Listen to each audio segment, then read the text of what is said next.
Chapter 8, 1972 to 1982, Changes, Division, and Growth. The post-Sawhill years. The years following Sawhill's retirement were ones of change, growth, and challenges for the UCLA band program.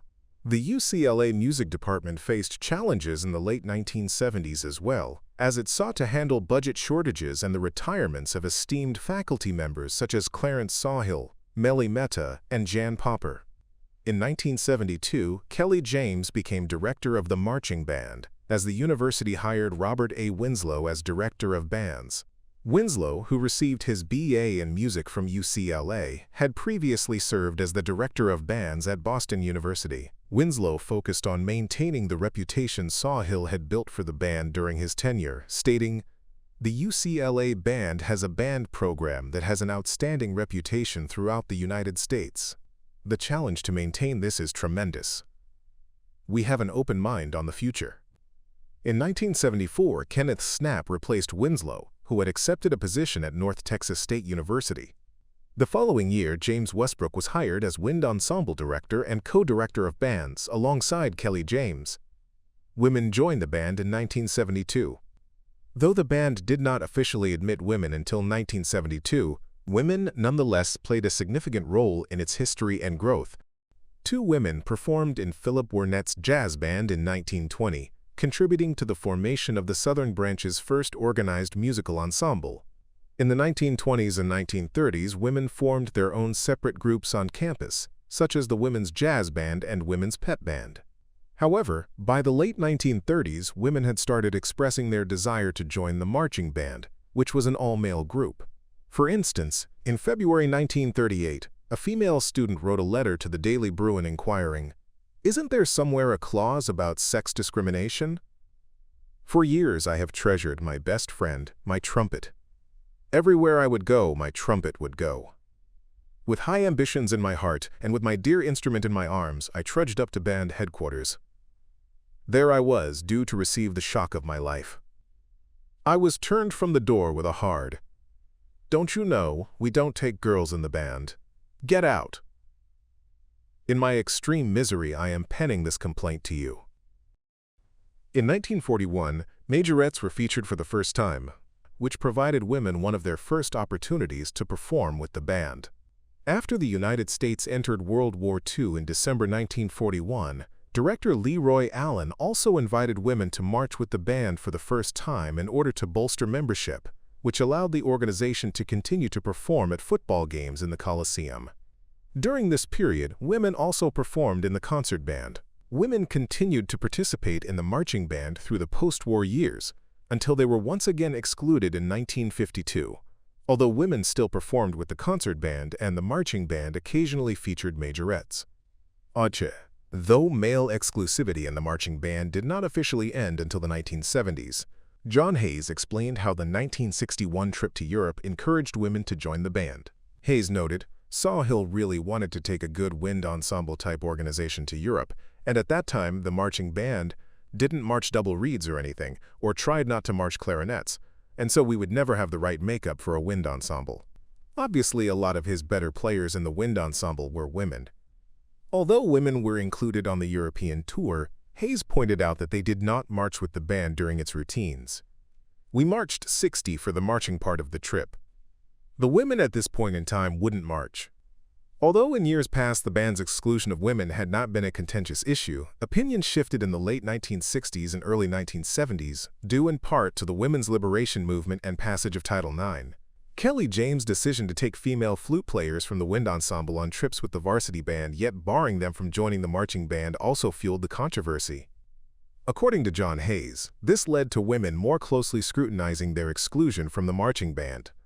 Supporting their argument for admission, women pointed out that they paid the same student fees as males in the band, and therefore should be allowed to join the marching band. As late as 1970, the University of Washington and Washington State University remained the only Pac-8 marching bands to include women in their ranks. After the band denied student Naomi Raffel's request to join in 1970, Deborah Monson wrote the Daily Bruin wondering, "Why are girls not allowed in the marching band?" The issue received so much attention on campus that the university promised to revoke the band's allocated funds for the 1971-72 academic year if it continued to deny women the opportunity to march. A similar situation occurred at Berkeley in January 1973, as the Associated Students of the University of California withheld funds from the Cal Band until it admitted women.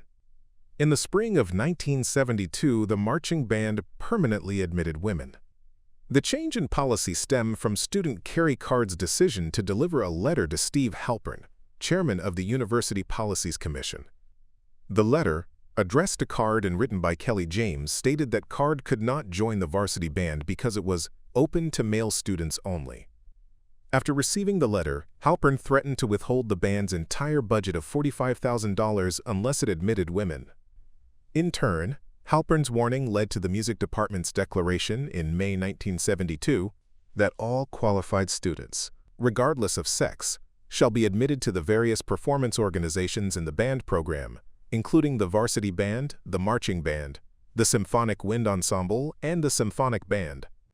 Kerry Card joined the marching band in 1972, playing flute in the ensemble.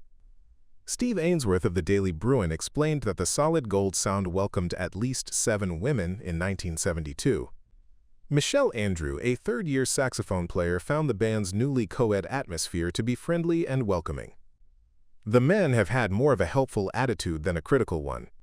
I think they realize it's their band too and they want it to look good, Andrew stated in a 1972 newspaper article. The band's 2 female freshmen, Ruth Fleming and Diana Gigante, agreed. "We're just like all the rest. They're not pointing us out or anything," Fleming told the newspaper. The newly admitted members did have some concerns with the fit of the band's uniforms, since the garments were originally tailored for men. To ensure a proper uniform fit for all members, Herb Smith of the uniform crew created a chart to equate men's sizes with the women's.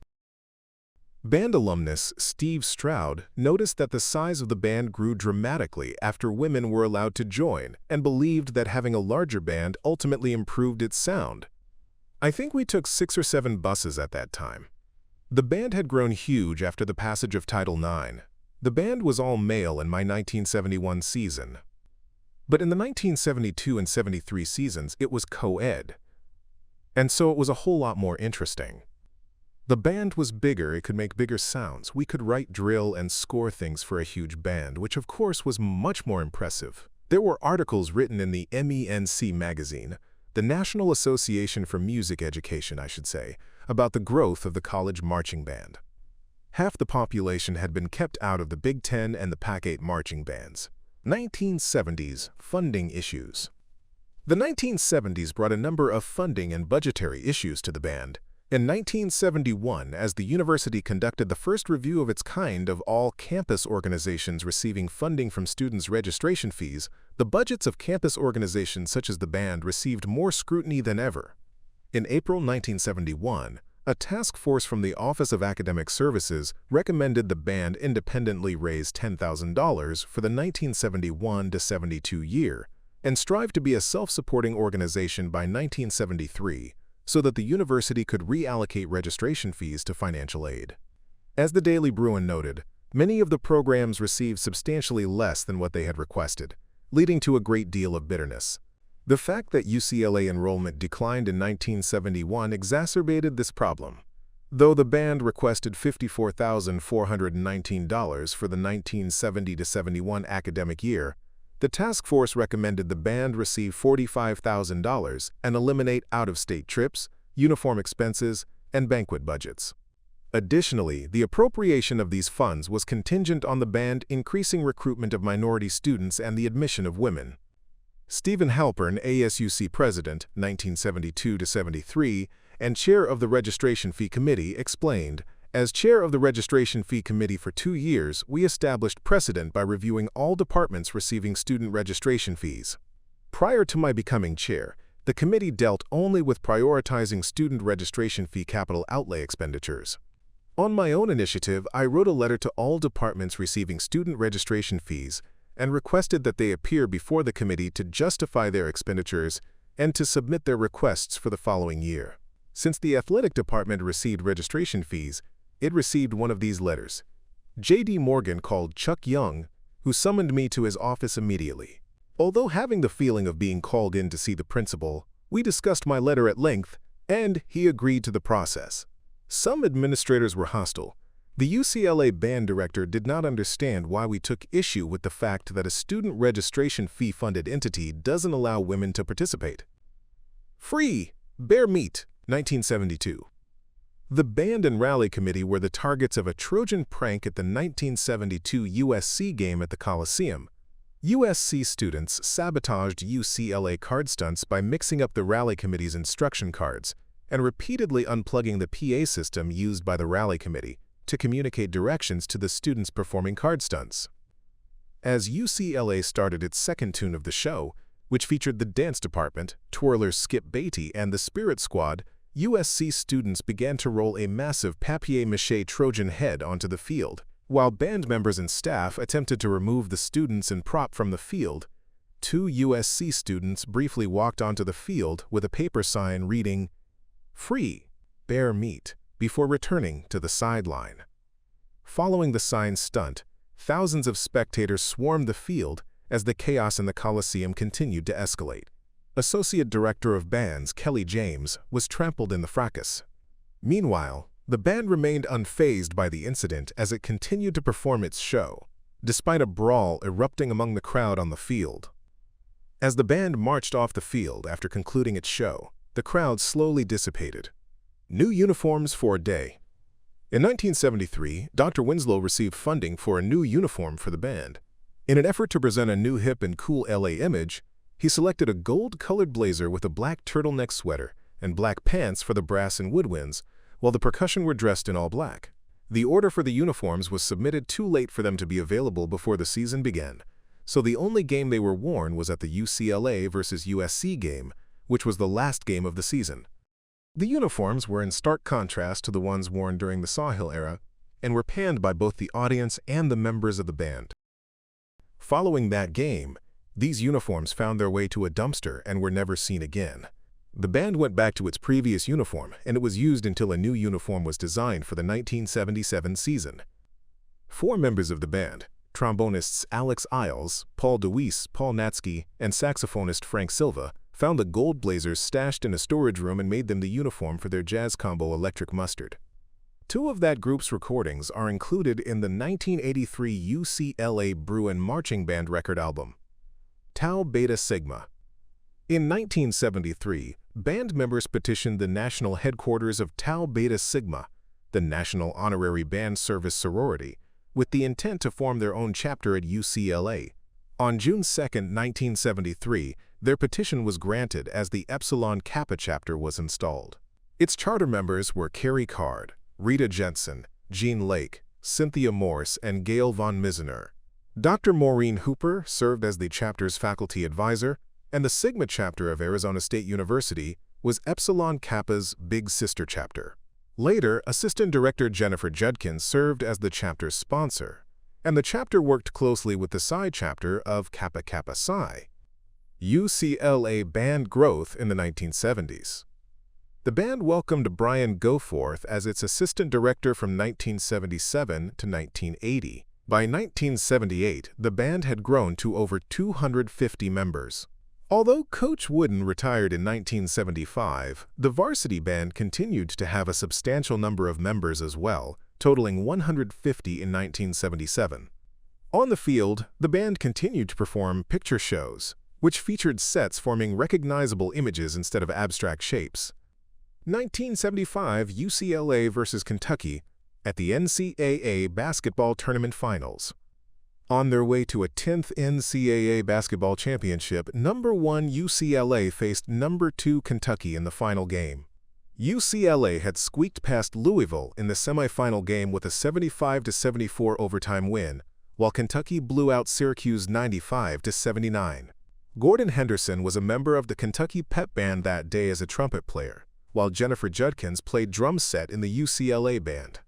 Henderson remembers that we were confident going into the final until we read the San Diego paper the day before the game, where Coach Wooden had announced his retirement after the tournament was over, and we knew that was going to make it a tough game.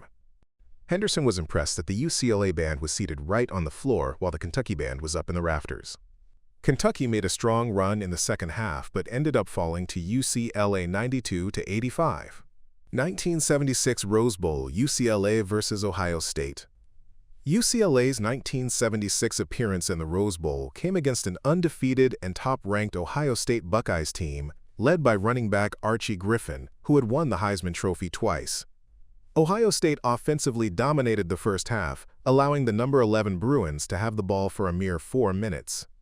Despite this fact, the Bruins' gritty defense allowed only a field goal during the first half, as the Buckeyes led the Bruins 3-0 after 2 quarters of play. Feeling fortunate to only be down 3 points, the Bruins came out hungry in the second half, tying the game with a 33-yard field goal and scoring 2 additional touchdowns, leaving the score 16-3 at the end of the third quarter.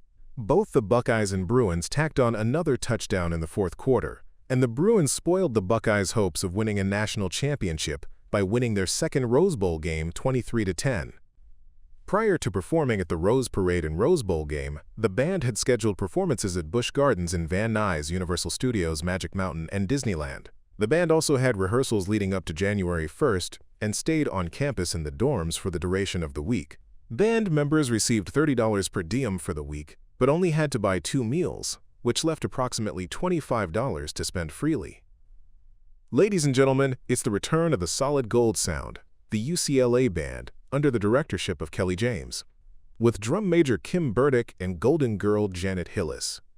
After this announcement, the band kicked off its Rose Bowl pre-game performance by forming Block UCLA and playing the fight songs of each Pacific 8 school.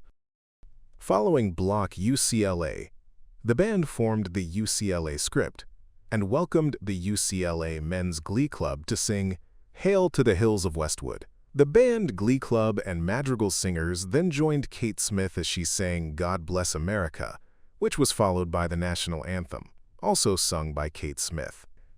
The band's halftime performance at the 1976 Rose Bowl primarily celebrated the United States bicentennial. After playing the Rose Bowl Fanfare 1976, the band formed an outline of California, performing the Three Dog Night song "Celebrate Dance to the Music" as a salute to the California dream. The band then played on Californians' fears of earthquakes, performing Carole King's "I Feel the Earth Move." Forming the outline of a shark, the band performed the theme from Jaws. Honoring the Tournament of Roses, the band then played "Everything's Coming Up Roses" from the musical Gypsy. Finally, as a tribute to 200 years of American independence, the band played "The Who's I'm Free" from its rock opera, Tommy. 1976, the Liberty Bowl, UCLA vs. Alabama. The 1976 Liberty Bowl marked the first time the UCLA Bruin Marching Band had ever performed outside of California, and also the first time the band performed at 2 bowl games in the same calendar year. The band was housed in the UCLA residence halls for 3 days, during which time it performed at Disneyland and at the UCLA vs. Rice men's basketball game in Pauley Pavilion. Once arriving in Memphis 2 days before the game, the band continued to rehearse and participated in a UCLA rally at the Hyatt Regency prior to the game versus Alabama on December 20th. The band's pregame show began with 3 UCLA songs, "By the Old Pacific," "Sons of Westwood," and "Team Hear Our Song." As its featured concert number, the band played "Mongo Nucleosis" by the rock band Chicago, and the show closed with a medley of patriotic songs and the national anthem. At halftime, the band show started with the theme of the hit comedy TV show Happy Days. Next, it played "Dance 10, Looks 3" from the musical A Chorus Line. The show closed with Stevie Wonder's 1976 hit song, "Isn't She Lovely?" UCLA Wind Ensemble, 1977.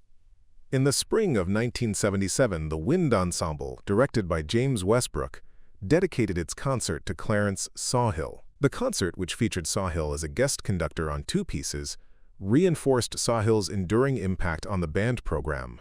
As Daily Bruin columnist Howard Posner stated, "Most band concerts on this campus are in some measure tributes to Sawhill, who in 20 years as band director built the band program into one of national renown."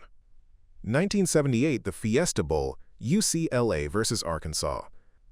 For the Christmas Day Fiesta Bowl, 200 of the band's 256 members made the trip to Tempe, Arizona. The band traveled by bus on the morning of the 24th and returned home after the game on the 25th. For pre-game, the band started their show with Three Dog Night's Celebrate. This was followed by a medley of UCLA songs that included Team Hear Our Song by the Old Pacific, Sing, UCLA, and Strike Up the Band for UCLA that led the band into its script UCLA formation.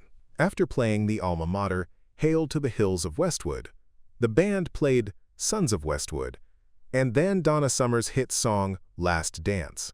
The show ended with the theme song of the TV show Battlestar Galactica, and then a reprise of Sons of Westwood. At halftime, the band presented a show entitled A Commercialized Christmas, starting with music from Babes in Toyland and I'll Be Home for Christmas. Starting from a high mom formation, the band played Hallelujah Chorus, followed by Stevie Wonder's I Wish. The show concludes with the finale from the Firebird Suite by Igor Stravinsky. The band then participated in a massed band performance with the All-Arizona Fiesta Bowl Band, playing a new march entitled Overture de Fiesta. The show ended with the 1950s rhythm and blues band The Coasters, playing its #1 1958 hit Yakety Yak. Jennifer Judkins hired as assistant director in 1980. In 1980, Jennifer Judkins joined the UCLA marching band staff as assistant director. Prior to joining the staff, Jennifer had marched in the band for 4 years. She earned her master's in music education and PhD from UCLA and served as the band's assistant director until 2010.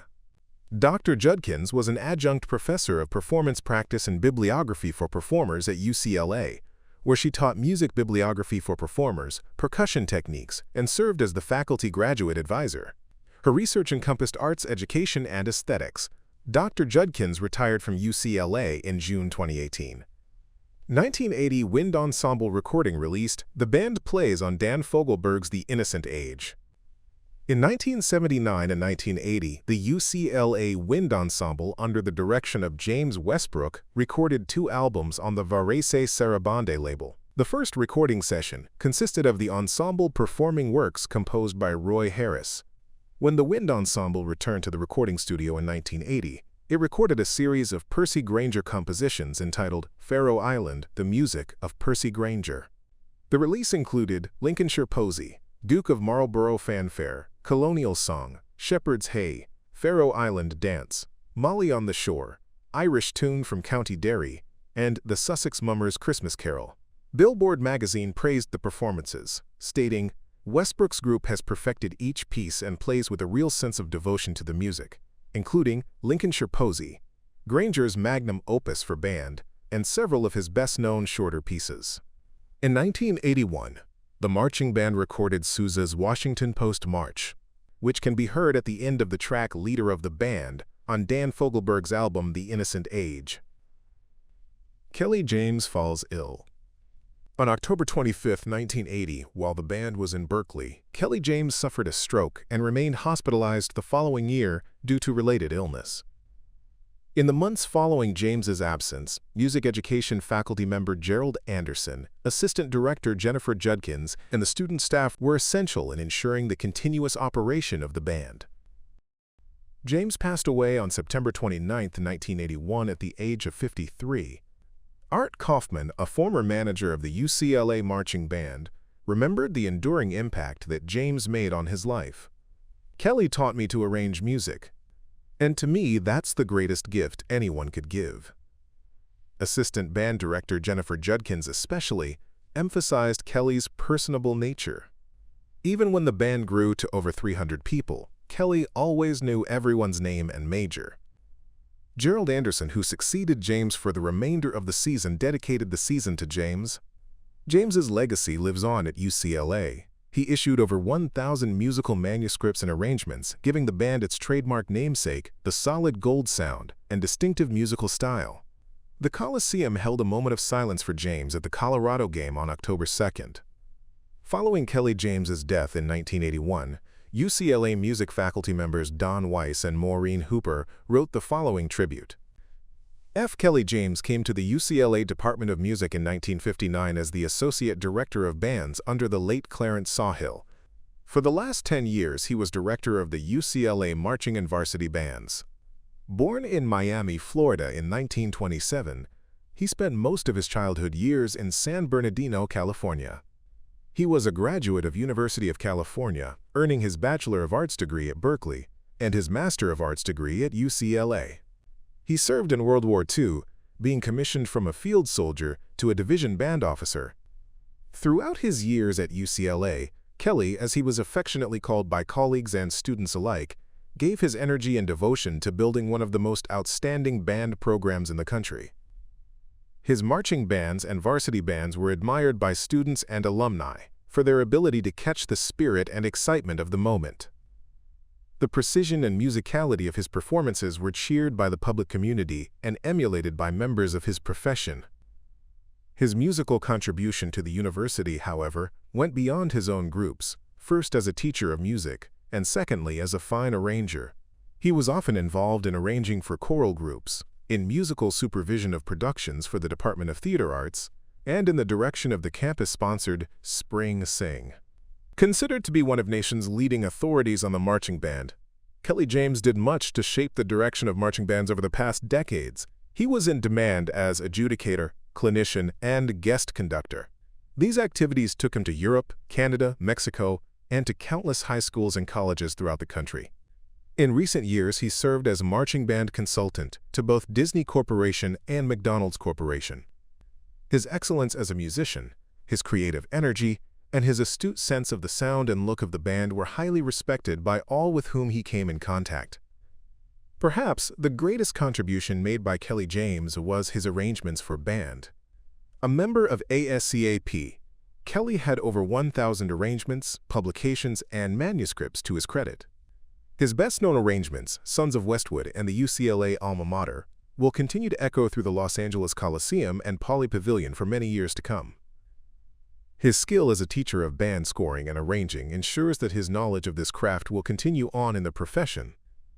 Kelly James was more than a band director. Above all, he was an educator. His concern was for something far greater than the band. It was for the growth and development of his students. He touched the lives of all his students with his sincere interest in them. During his professional career, he was mentor and friend to thousands of young people, always urging them to be the very best that they could be. His responsibility toward them did not seem to end with their graduation. He followed them on into life, helping them with their problems and rejoicing in their accomplishments. There are hundreds of people today, in all walks of life, who acknowledge the importance of Kelly James to their achievements. On September 29, 1981, Kelly James died as a result of a stroke suffered in the autumn of 1980 while doing what he liked best, working with the UCLA band at the UCLA-Cal football game. He is survived by his father, Freeman Kelly James Sr., and hundreds of friends. Kelly will be missed. Few people will ever be able to match his loyalty and his contribution to the spirit of UCLA. Hail to the hills of Westwood. D. Weiss M. Hooper. A donation from James's father helped establish the Kelly James Memorial Band Scholarship Endowed Fund. 1980, the Tokyo Mirage Bowl, UCLA versus Oregon State. In 1980, 156 members of the band traveled 6,000 miles to Tokyo, Japan, to participate in the annual Mirage Bowl in which UCLA played Oregon State. An early version of the itinerary had the full 280-member band flying to Osaka and then staying for 2 nights in Kyoto for sightseeing at such places as the Golden Temple and the Heian Shrine before moving on to Tokyo, but the trip was later scaled down in size and length, which caused a great deal of anxiety among the band members who were left behind after originally being told that everyone would go. Originally, the game was scheduled to be played at the Beavers' home stadium in Corvallis on September 6, 1980, but Japanese promoter Teleplanning International Inc. moved the game to Tokyo after speaking with the athletic directors of UCLA and Oregon State. The Mirage Bowl was named after the Mitsubishi car, the Mirage, and was organized by the Mitsubishi Motor Car Company and Atsushi Fujita, the president of Teleplanning International Inc. Although not considered to be an official bowl game, it was a major event for both teams and their fans. Although there had been 4 Mirage Bowls prior to the matchup of UCLA and Oregon State, the 1980 Mirage Bowl marked the first time that the game featured teams from the Pacific 10 Conference. The band traveled with the football team, spirit squad, and other university staff on a chartered 747 jet, which landed in Tokyo on November 26th and returned to Los Angeles on December 2nd. While in Japan, the band rehearsed for its upcoming performances at the Yakudo U.S. Air Force Base in Tokyo. On November 28th and 29th, the band appeared in 2 parades in Tokyo, the latter of which was televised nationally in Japan. Performing alongside the Oregon State Band, the band performed another concert in Jingu on November 29th.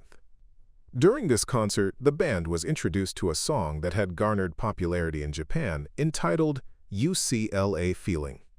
The following day, the 2 football teams squared off at the National Olympic Stadium in Tokyo. UCLA played its traditional pre-game show and at halftime performed Giovannini's Overture in B-flat, Disneyland's Disneyland Electrical Parade Fanfare, Pinocchio's When You Wish Upon a Star, and Aaron Copland's Appalachian Spring and Simple Gifts. The Oregon State Band then joined the solid gold sound on the field as the 2 bands spelled out Mirage while playing the Village People's YMCA. To close the show, the 2 bands collaborated on America the Beautiful and paid tribute to Mitsubishi by forming the Greek letters Sigma and Lambda. UCLA defeated Oregon State with a final score of 34-3. After performing its post-game concert, the band realized that the stadium was still filled with fans. Assistant director Jennifer Judkins told the band, "Before we leave, they'd like us to take a sayonara lap around the field."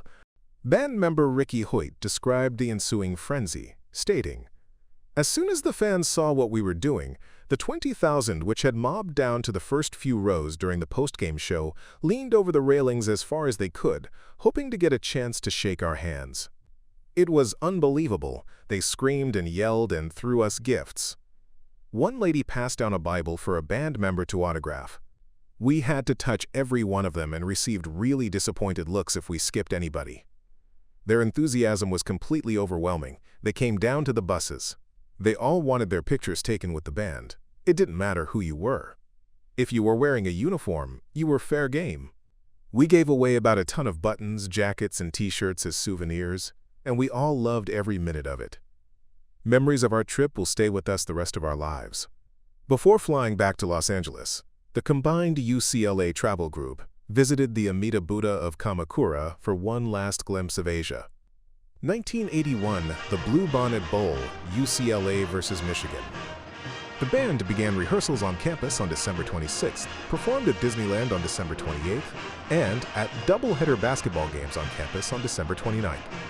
The 299-member UCLA Bruin Marching Band flew on 2 chartered planes to Houston on the afternoon of December 30th, checked into the Astro Village Hotel, and then left at 10 p.m. for a late-night rehearsal at the Astrodome. The only free time in Houston was on the morning and early afternoon of the 31st, and then there was another rehearsal in the Astrodome at 4:30 p.m. After the game that night, the band caught the chartered flights back to LA and arrived at about 2 a.m., except for one band member who missed the bus and had to stay for one more night. So the band was in Houston for a total of about 27 hours,